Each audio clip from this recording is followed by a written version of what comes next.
سفر المظفر کے حوالے سے جو توہمات ہمارے معاشرے میں رائج ہیں ان میں سے ایک ٹریولنگ سے متعلق ہے،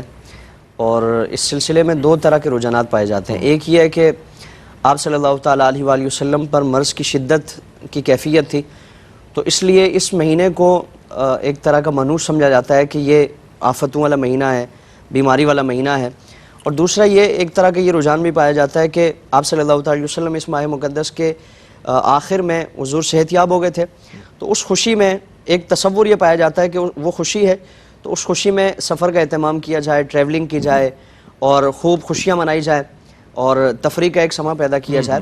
یہ دونوں طرح کے رجحانات اگر ہم آپ صلی اللہ تعالیٰ علیہ وآلہ وسلم کی سیرت طیبہ سے اس کا جائزہ لیں تو ہمیں اس کی کوئی حقیقت و حیثیت نظر نہیں آتی۔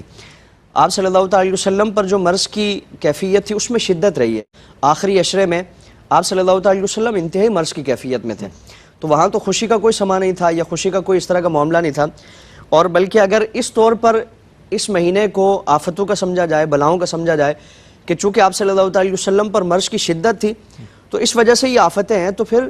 اس سے بھی بڑا سانحہ تو ربیع الاول میں ہوا تھا کہ آپ صلی اللہ تعالیٰ علیہ وسلم کا وصال ظاہری ہوا۔ تو اگر کی وجہ سے یہ مہینہ نحوستوں والا ہے، بے برکتی والا ہے،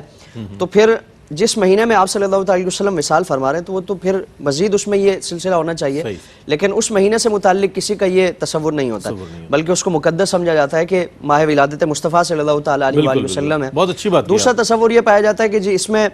خوشیاں منائی جائیں اور خوشی کا اہتمام اس طور پہ بھی کیا جائے کہ ٹریولنگ کی جائے، اور آپ صلی اللہ تعالیٰ علیہ وسلم مرض کی جو ایک کیفیت تھی اس سے افاقہ ہوا تھا، تو حضور انتہا درجے کی مرض کی شدت تھی، اور اسی وجہ سے آپ صلی اللہ تعالیٰ علیہ وسلم ان ایام میں مرض کی کیفیت کو گزار کر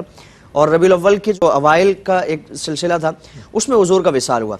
تو نہ اس مہینے میں کوئی سفر کا اہتمام کرنا، ٹریولنگ کرنا یہ باعث برکت و سعادت ہے، اور نہ اس میں سفر سے رکنا کوئی یہ ایک خوش عقیدے کا ایک معاملہ ہے،